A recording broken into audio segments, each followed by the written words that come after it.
I'm not sure if you guys can see it, but I have pretty bad abnormal wear on this tire. So this is a tire I just removed off the front passenger side, and as you can see, we have real bad cupping. So, and that's due to having too much toe in on my front end because I was trying to compensate for the wandering issue I have with this truck, even after replacing the caster plates on my front radius arms.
Caliper being in this location and the curvature of this radius arm, I'm not able to get an accurate reading because there's pretty much a bend in the tape from one side to the other. So I'm gonna go ahead and proceed by removing both calipers up front.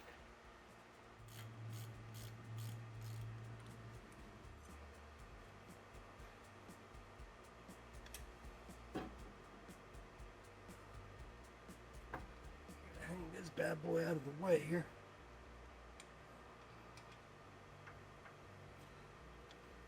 Just like that. Now we got plenty of clearance for that tape maneuver. Oh yeah, look at that. Go right across. No issues.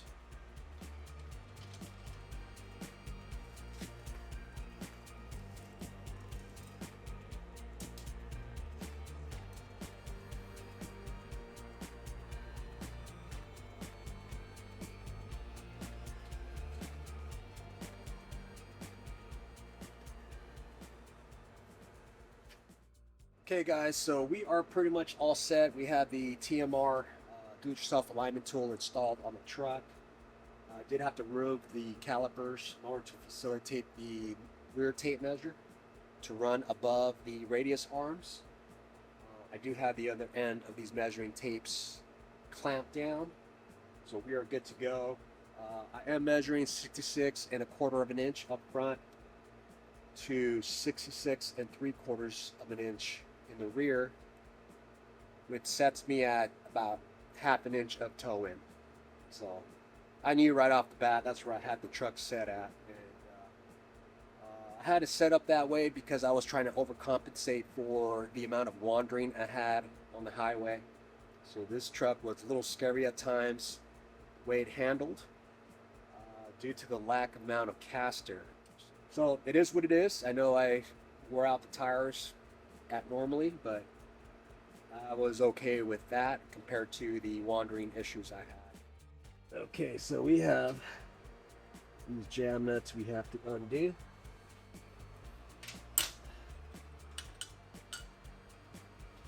There we go.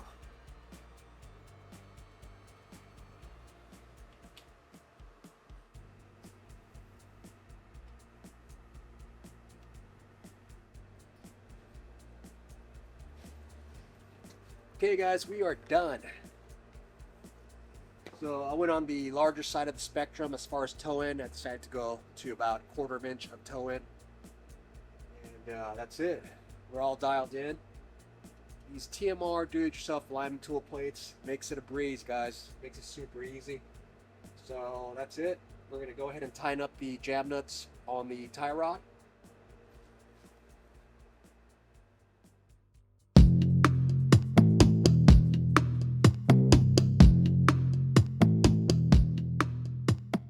Okay guys, so this is the tire I run on Dusty. It's made by Cooper Tires. It's their Evolution mud terrain tire. And this is a well-balanced tire as far as road performance, wet weather, icy conditions. It does pretty much very well in those situations, but this tire was actually purpose-built for trail performance. Tire size that I run on Dusty is a 35 by 12.5 by 17 inch tire. And I think it's a perfect wheel to tire combination, right? You got plenty of rubber left on the tire, so I wouldn't run any larger than a 17-inch wheel on any of my rigs. The wheel that you see here is actually made by a company called Stealth Custom Series Wheel Company, and these wheels here are their F5 model wheel. And the reason I bought these wheels is because of their strength and lightweight. This wheel here only comes in at 18 pounds. They come with these side climbers, is what they call them. So you got these lugs kind of protruding from the sidewalls here. These are load range E tire as well. Look at these lugs. These are some massive lugs, and these shoulder scoops, which help with climbing, you know, especially if you're into rock crawling. I do a little bit of rock crawling, not too much. But if I come in a situation where I have to do a little bit of rock crawling to get up and over certain obstacles, this will actually help in aiding my vehicle to do so. It's not for everybody. A lot of people don't want the loud road noise that you get with the mud terrain tire, but it is what it is. Overall, I would definitely run this tire again.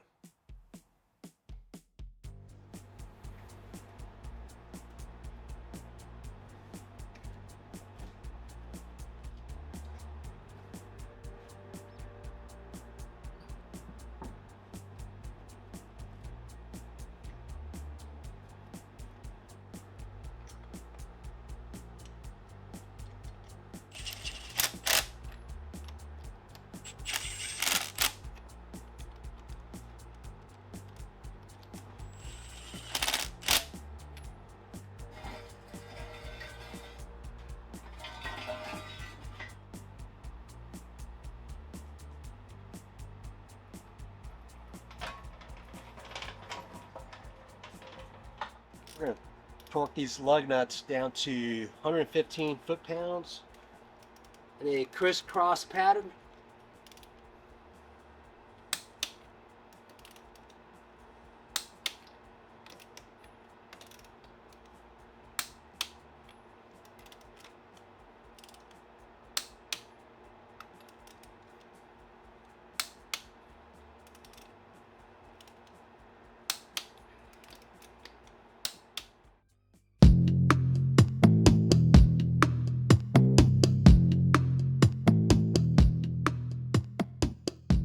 Okay guys, so I kind of want to touch on this subject briefly, and this is regarding suspension lifts for Toyota vehicles, whether it be 70 series, 80 series, or the 105 series. I've run the front radius arm type suspension. So whenever you change your suspension geometry with a radius arm type suspension, first thing you have to worry about with these Toyota trucks is your caster. So here's a quick representation. I downloaded this diagram off the internet. So this drawing actually belongs to Slee Off-Road.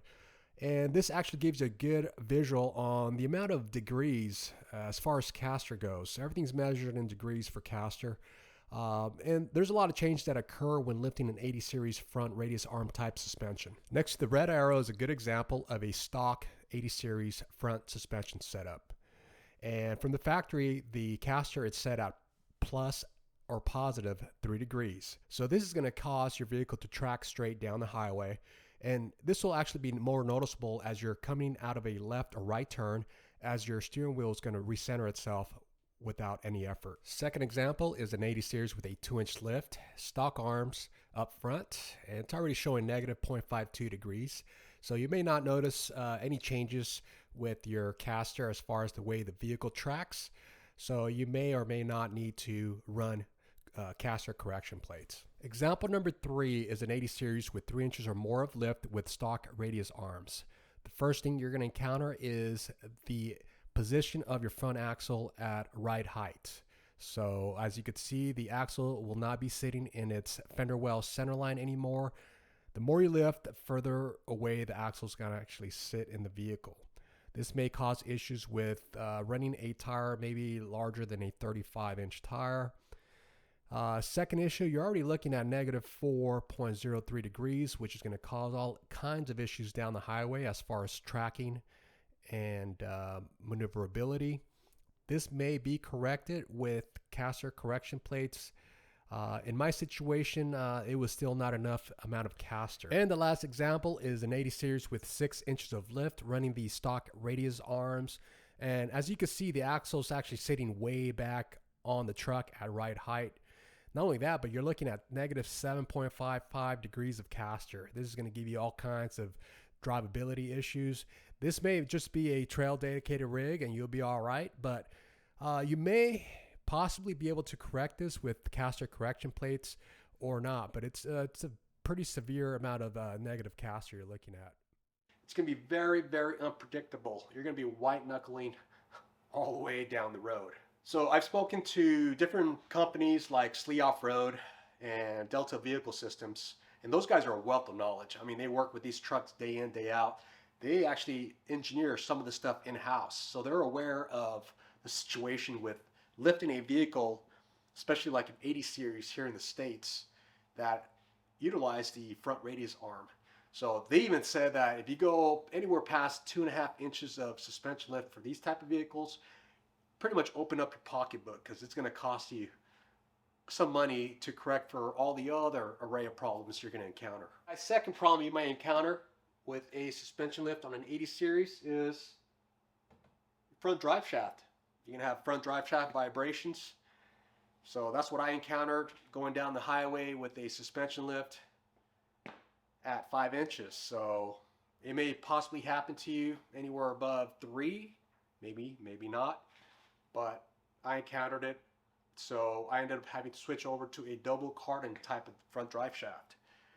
So even if you go part-time kit, say you install a 2-wheel drive part-time kit for the highway, and yet you got to get on a dirt road, put the vehicle in 4 high, you're still going to have vibration issues. So either way, expect driveline vibration issues up front.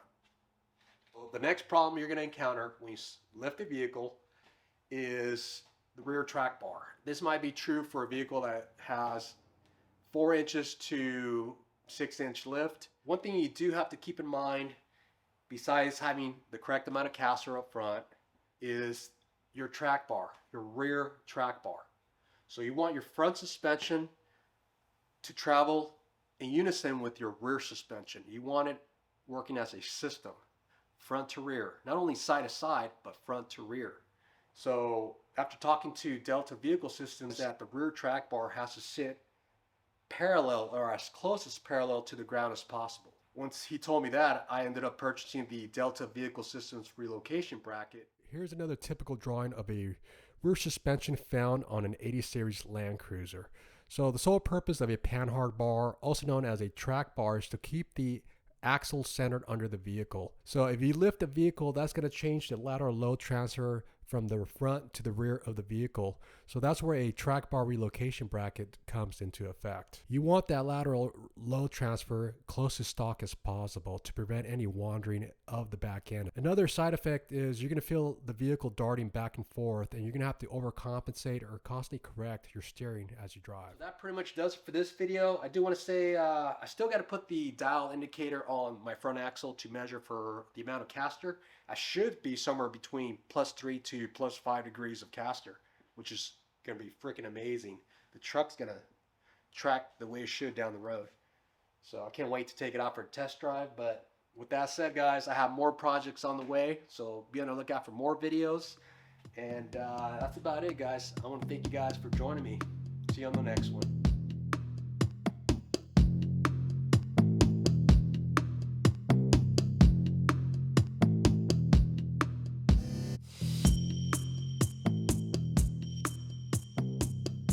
Thank you guys for watching. Please stay tuned. There's more to come. And please hit that subscribe button.